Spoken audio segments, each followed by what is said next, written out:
willkommen in unser aller Wald.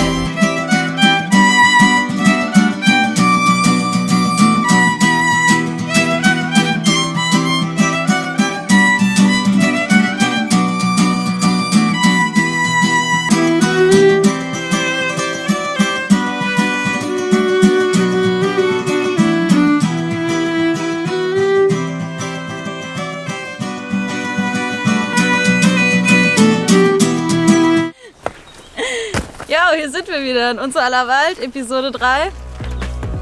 Ihr fragt euch bestimmt, was alles so passiert ist. Es war die RWE-Hauptversammlung. Dazu haben Leute eine richtig stabile Blockadeaktion von einem Förderband gemacht. Leider gab es auch wieder richtig miese Polizeigewalt.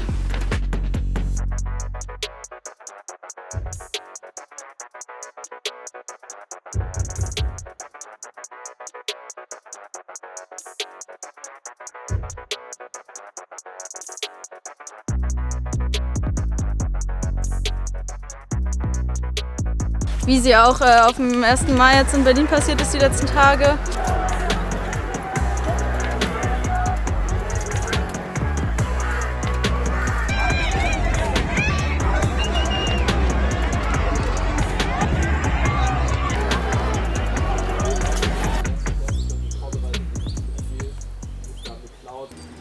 Da fragt man sich doch echt, was die verteidigen.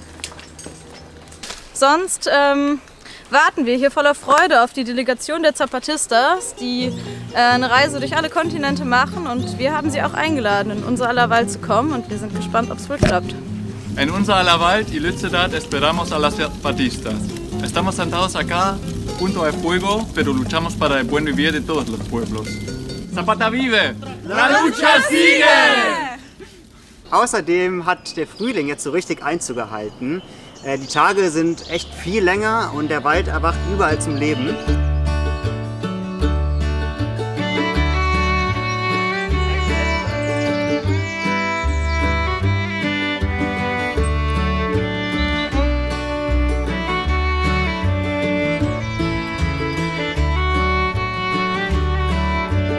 Und auch bei uns hat der Frühling ein richtiges Hochgefühl ausgelöst.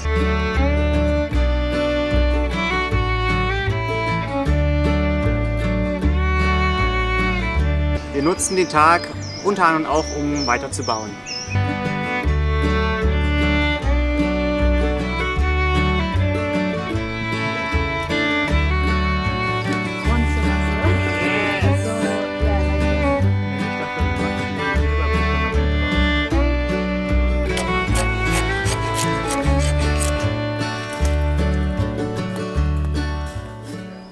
Apropos Arbeit, es war ja der 1. Mai, der dieses Jahr in Berlin von der Migrantifa organisiert wurde. Die Migrantifa sind selbstorganisierte Gruppen, die sich vor allem nach dem rassistischen Terroranschlag in Hanau am 19. Februar letzten Jahres gegründet haben und aus Menschen bestehen, die von Rassismus benachteiligt sind und selbstorganisiert gegen Faschismus und Rassismus in unserer Gesellschaft angehen, der immer noch krass präsent ist. Die Idee der Existenz von Menschenrassen und dass es bessere oder schlechtere gäbe, ist im Kolonialismus entstanden. Diese perverse und pseudowissenschaftliche Idee war von Anfang an nur dafür da, um Menschen zu entmenschlichen und so ihre Ausbeutung zu legitimieren. Und natürlich ist sie längst widerlegt. Trotzdem, die Benachteiligung von Menschen, die in diesem rassistischen System als nicht weiß gelten, ist leider Realität. Mit tödlichen Folgen, wie nicht nur Hanau gezeigt hat. Weil der Rassismus im Kolonialismus entstanden ist, sagen wir dazu koloniale Kontinuität. Und was koloniale Kontinuität mit Klimagerechtigkeit zu tun haben, darum geht es im nächsten Teil. Bevor wir damit anfangen, ist uns aber wichtig zu sagen, dass wir hier als Aktive in unser aller Wald vornehmlich weiße Menschen sind, die als solche nicht von rassistischer Diskriminierung betroffen sind. Dazu kommt, dass wir vor allen Dingen in einer Region der Welt aufgewachsen sind, in der wir von vornherein sehr viele Privilegien genießen. Das Wissen, welches wir hier in diesem Video teilen, haben wir vorrangig von Menschen, die wiederum von rassistischer Diskriminierung betroffen sind. Wir werden euch die Videos hier oben verlinken oder die Links von den Texten in die Infobox stellen, damit ihr auch die Gelegenheit habt, euch die Originalartikel anzugucken, was wir euch sehr empfehlen würden. Im Folgenden werden wir die Begriffe BIPOC und Weiß verwenden.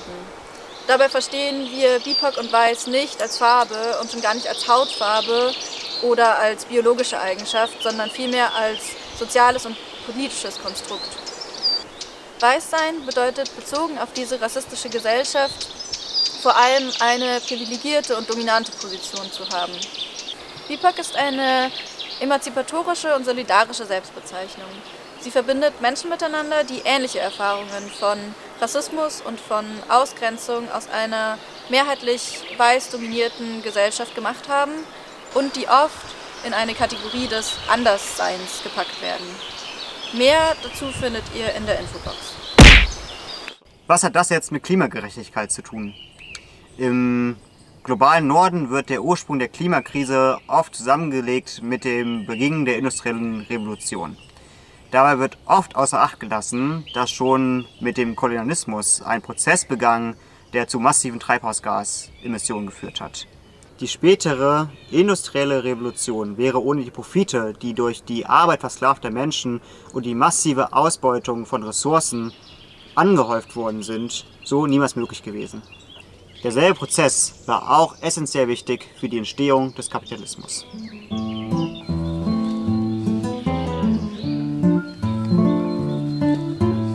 Doch, die würde ich reinmachen, ja. Doch, also eigentlich das Ganze. Mit der Ausbreitung europäischer Herrschaft wurde dann auch immer mehr argumentiert, dass Menschen nicht Teil der Natur seien und diese deswegen kontrollieren und unterwerfen könnten.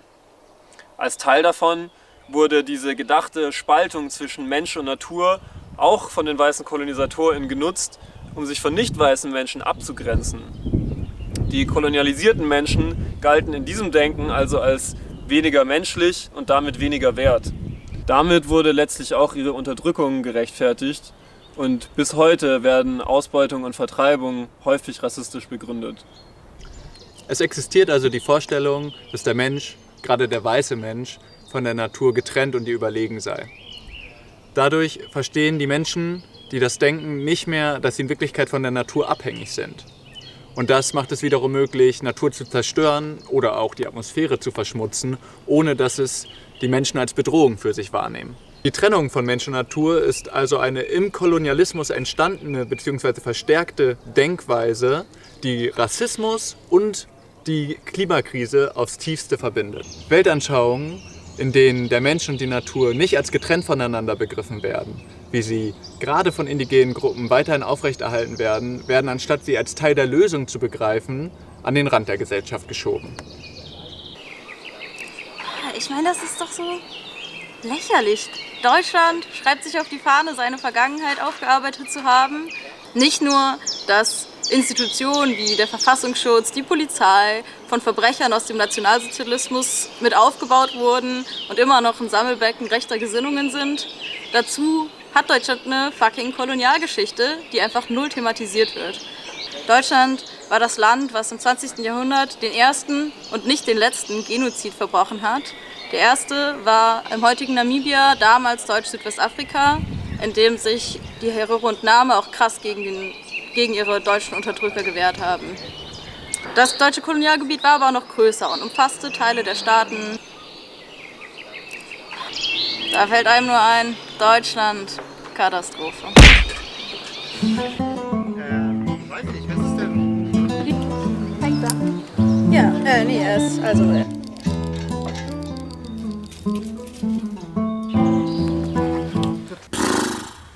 Also, Kolonialismus war entscheidend an der Entstehung der industriellen Revolution und auch an der Entwicklung zum Kapitalismus beteiligt und hat eine Weltsicht, die Sklaverei und auch Umweltzerstörung legitimiert vorangetrieben. Aber natürlich wurde das nicht widerstandslos hingenommen, sondern von Anfang an hat es Menschen gegeben, die sich gegen ihre Kolonialherren und natürlich auch gegen Umweltzerstörung zur Wehr gesetzt haben. Und so ist der Widerstand dieser Menschen auch gleichzeitig ein Widerstand gegen eine Weltsicht und gegen die Prozesse, die später zum Kapitalismus geführt haben. Kapitalismus ist wiederum eine wesentliche Ursache für die Klimakrise. Und so sind die antikolonialen Kämpfe und ihre modernen Nachfolger, nämlich die Kämpfe der Menschen im globalen Süden gegen Ausbeutung und gegen Raubbau, gleichzeitig auch Kämpfe gegen Kapitalismus und für Klimagerechtigkeit. Also, woher kommen Kämpfe für Klimagerechtigkeit? Wer hat's erfunden? Wir nicht. Kämpfe für Klimagerechtigkeit stehen also in der Tradition von antikolonialen Kämpfen. Zum Beispiel auch der Kampf der schwarzen Bürgerrechtsbewegung in den USA, von denen maßgeblich der Begriff Environmental Justice, also Umweltgerechtigkeit, geprägt wurde. Von diesem leitet sich auch direkt der Begriff Climate Justice, also Klimagerechtigkeit, ab. In der öffentlichen Darstellung sind Kämpfe für Klimagerechtigkeit vor allem durch weißen europäischen Protest geprägt. Das zeigt, wie eurozentristisch unser Blick ist. Wie eurozentristisch unser Weltbild ist. Ein weiteres Beispiel dafür ist, dass oft vom menschengemachten Klimawandel die Rede ist. Dabei wird aber völlig außer Acht gelassen, dass dieses unfreiwillige Geoengineering eigentlich nur von einem sehr kleinen Teil der Weltbevölkerung verursacht wurde. Damit meinen wir natürlich nicht Reptiloiden. Reptiloide.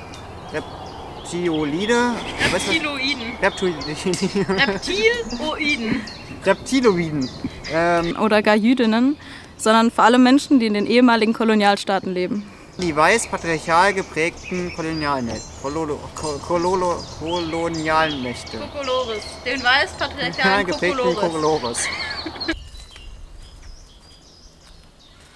Der Rest der Weltbevölkerung bekommt vor allem die katastrophalen Konsequenzen zu spüren und muss sich wehren. Gegen Ausbeutung, gegen Landraub und gegen das Anfeuern der Klimakrise. Und so geht es auch unseren Freundinnen von Codeca aus Guatemala.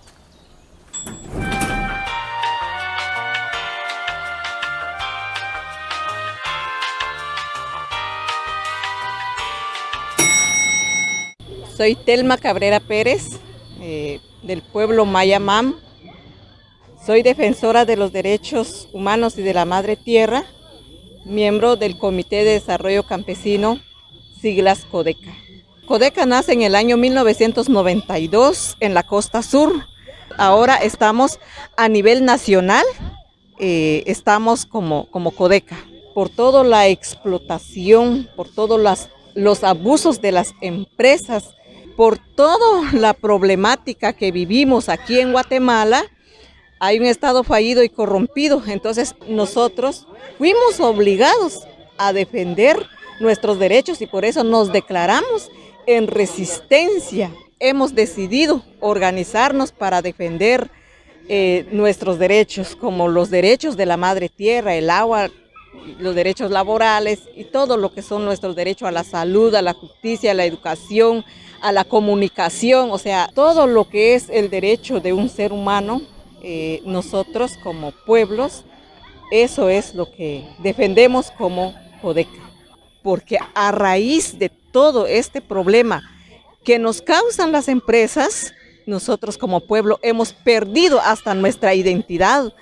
Nos obligan a vivir como extranjero en nuestro propio territorio. Por defender derechos, muchos de nuestros hermanos y hermanas han ido a la cárcel. Muchos de nuestros hermanos han sido asesinados. Por eso es que definimos proceso de asamblea constituyente para el buen vivir. Bueno, a los pueblos de Europa, pues minimizar estos hechos que vienen las empresas a hacer, que aquí en Guatemala nos han dibujado la palabra desarrollo, no importando que se lleven nuestras vidas para hacer su dinero. A nuestros pueblos de Abya Yala es importante articularnos, organizarnos, construir ese poder para defendernos ante todas las políticas neoliberales que hay en Latinoamérica y en el mundo. Es el momento de luchar por un pueblo o por un mundo diferente. Den Kontakt zu Codeca haben uns unsere Freundinnen von INAI gegeben. Checkt die auf jeden Fall aus, die machen richtig gute Arbeit zu widerständigen Bewegungen in Abya Yala und ihre Website findet ihr in der Infobox. Dass westliche Konzerne in den Ländern des globalen Südens Ressourcen ausbeuten und dafür Menschen vertreiben, zeigt die Fortsetzung kolonialer Machtverhältnisse. Und genau wegen diesen Machtverhältnissen reicht es auch einfach nicht aus, dass wir nur fordern, die Braunkohleverstromung hierzulande zu stoppen. Sehr wahrscheinlich wird das nämlich dann einfach nur dazu führen, dass fossile Brennstoffe wie Steinkohle oder Erdgas aus anderen Ländern wie Kolumbien oder Russland importiert werden, wo die Menschen noch viel brutaler vertrieben werden, um diese Ressourcen auszubeuten. Es reicht also auch nicht, nur für eine CO2-neutrale Wirtschaft zu kämpfen. Denn auch alternative Technologien brauchen Rohstoffe, wie zum Beispiel Lithium oder Sand. Und diese werden genauso wie fossile Brennstoffe in Ländern des globalen Südens abgebaut, was wiederum zu massivem menschlichen Leid und Umweltzerstörung führt. All die Leute hier, die brüllen rum, sind wütend. Die sind nicht stolz auf das, was sie hier tun. Die Tiere leiden, wir auch, alle leiden darunter. Außerdem ist eine Folge der Forderung nach CO2-Neutralität der sogenannte grüne Kolonialismus. Das bedeutet, dass Menschen im globalen Süden von ihrem Land vertrieben werden, um auf diesem Land dann Bäume zu pflanzen, um damit Ausgleichszertifikate zu schaffen. Und diese Ausgleichszertifikate sollen das CO2-intensive Leben in westlichen Staaten rechtfertigen. Es reicht halt nicht nur von der einen Technologie in die andere zu wechseln, das ist halt Quatsch. Das sieht man auch, wenn man sich mal anschaut, wie Wirtschaftswachstum von Ressourcenverbrauch nicht zu entkoppeln ist zum Beispiel. Naja, wirklich relevant ist einfach, dass wir die Art und Weise, wie wir produzieren und wie wir die produzierten Dinge verteilen, komplett neu gestalten. Sodass es eben nicht mehr so ist wie gerade, dass alles dem Zweck dient, Profit zu maximieren, sondern dass wir wirklich unsere Bedürfnisse erfüllen können durch die Art und Weise, wie wir unsere Wirtschaft gestalten. Dazu wollen wir in der weiteren Folge noch mehr erzählen.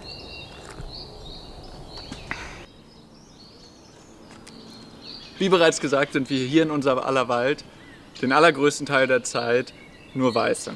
Das hat sicherlich eine Menge Gründe. Naja, ich denke, wir müssen halt verstehen, dass wir alle rassistische Denk- und Verhaltensweisen in unserem Alltag wiedergeben, weil wir in einer Gesellschaft aufgewachsen sind, die rassistisch ist.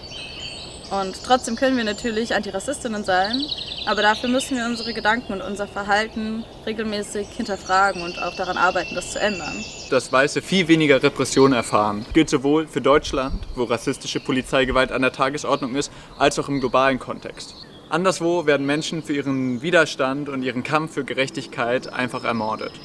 2019 wurden über 200 Menschen ermordet, die sich gegen Erdöl, Erdgas oder Bergbauindustrie eingesetzt haben. 1/3 davon in Kolumbien. Vor allem ist es Zeit, Verantwortung zu übernehmen und dafür Solidarität aufzubauen und gemeinsam zu kämpfen. Gegen eine Gesellschaft, die rassistisch ist und die Menschen zu Gegnerinnen macht. Das Ende der Welt ist vorbei, meine Lieben, keine Zeit zu verlieren. Keine Zeit in düsteren Träumen zu schwelgen, Dystopie zu fantasieren. Das Ende der Welt ist vorbei, meine Lieben, jetzt fängt die Arbeit an. Hier im Rheinland findet ja dieses Jahr Kultur ohne Kohle statt, eine rheinische Landpartie. Und unser aller Welt wird auch dabei sein. Der Planungsprozess dafür ist gerade voll im Gange und wie das läuft und auch was Kultur ohne Kohle eigentlich ist, das checken wir jetzt mal aus. Kannst du es hören, es liegt was in der Luft, neue Geschichten erzählen. Von Welten, die so bald nicht enden wollen, Schemen einer Utopie. Also hier ist der Kernberg, da oben Wando und die ist so dazwischen. Im Sommer bringen wir ganz viel Leben und ganz viele Menschen hier in die Dörfer am Tagebau Garzweiler. Zum Beispiel hier. Oder hier. Oder hier. Oder hier. Überall hier. Wir alle wissen, der Kohleausstieg hätte vorgestern stattfinden sollen und bis 2038 können wir wirklich nicht mehr warten. Deswegen dachten wir uns, es ist Zeit, uns breit und solidarisch an die Seite der Menschen zu stellen, deren Zuhause hier weiter abgebaggert wird. Und deswegen organisieren wir Kultur ohne Kohle, eine rheinische Landpartie vom 6. bis zum 15. August. Inspiriert sind wir in unserem Konzept von der kulturellen Landpartie, die seit über 30 Jahren als dezentrale Kulturveranstaltung im Wendland stattfindet. Wir planen also ein widerständiges Kulturfestival. Über die Dörfer verteilt wird es Ausstellungen, Konzerte, Workshops, Lesungen und tanzbare Musik geben. Das Ganze planen wir gerade in einem selbstorganisierten Planungsprozess und das alles online. Natürlich ist es auch für uns in Zeiten der Pandemie kein leichtes, so ein Festival zu planen und trotzdem hoffen wir, dass wir durch unser dezentrales Konzept, bei dem wir alle zu Fuß oder mit dem Rad von Punkt zu Punkt in den Dörfern wandern, eine schöne Veranstaltung hinbekommen, wo wir uns wiedersehen, uns vernetzen können, uns bilden können und dabei den Widerstand beleben gegen RWE und die Regierung und die Zerstörung, die sie hier anrichten. Wir werden euch auch hier immer wieder von dem Stand unserer Planung erzählen. Vor allem aber möchten wir euch einladen, herzukommen und mitzumachen. Egal, ob ihr Lust habt, euch in die Organisation einzubringen oder eure Kunst bei der Koloko ausstellen wollt, meldet euch einfach super gerne bei uns. Alle Infos unten in der Infobox und auf unserer Website und schreibt uns gerne auf Social Media. Zusammen wollen wir herausfinden, wie geht sie, eine Kultur ohne Kohle, ohne fossilen Kapitalismus, ohne Tauschlogik, ohne Herrschaft. Oder wie können wir einen Keim säen für diese Kultur und womit füllen wir sie?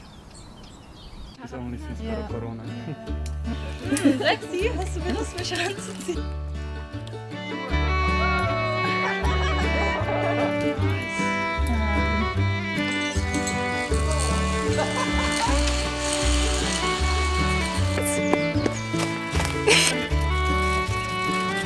Ich irgendwie mal ein bisschen Verwandte da, die ein riesen Haus haben.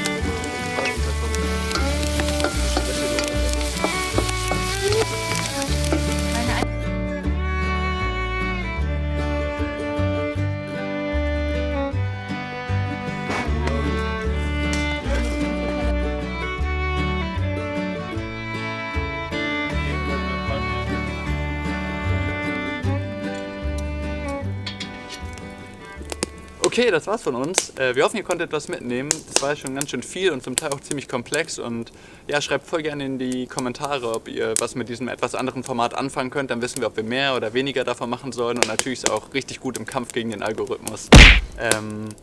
Abonniert voll gerne den Kanal, folgt uns auf Social Media, wenn ihr auf dem Laufenden bleiben wollt. Und zu dieser Episode ist nochmal ganz besonders wichtig zu sagen, dass nur ein ganz kleiner Einblick in das Thema ist. Wir fordern alle auf, sich weiter mit Rassismus und anderen kolonialen Kontinuitäten auseinanderzusetzen, weil es einfach ein fortlaufender Prozess ist, der nicht einfach aufhört. Und wir selber haben auch gemerkt während der Arbeit an dieser Episode, dass wir noch voll viel zu lernen haben, noch ganz am Anfang stehen. Und deshalb lasst alle an uns arbeiten, lasst alle an den Bedingungen arbeiten, unter denen wir leben, um eine Welt zu schaffen, in der das gute Leben für alle möglich ist.